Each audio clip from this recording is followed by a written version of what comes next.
For decades, Australian victims of child sex abuse were shunned and silenced. But on Monday, they heard the words they've been waiting so long to hear. Today, the Australian Government and this Parliament, on behalf of all Australians, unreservedly apologises to the victims and survivors of institutional child sexual abuse.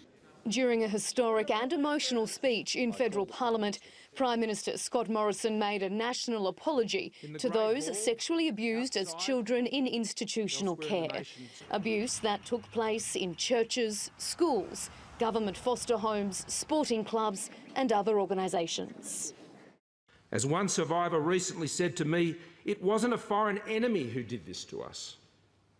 This was done by Australians to Australians.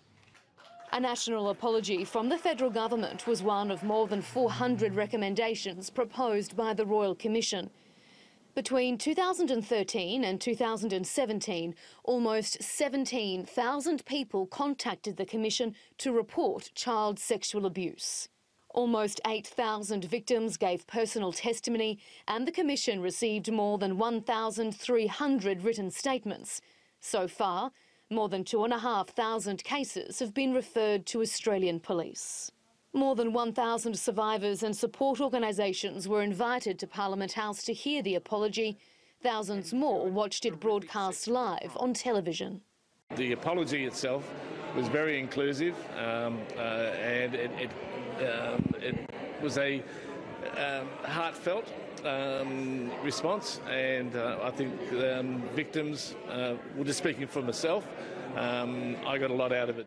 Of all the abuse reported, the Commission found almost 60% took place in religious institutions, most within the Catholic Church.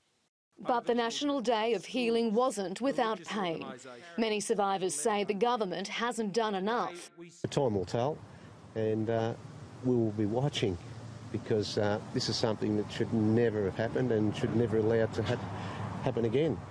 Some even heckled the Prime Minister, angry that lawmakers reduced the amount of financial support victims are able to access. I understand the anger.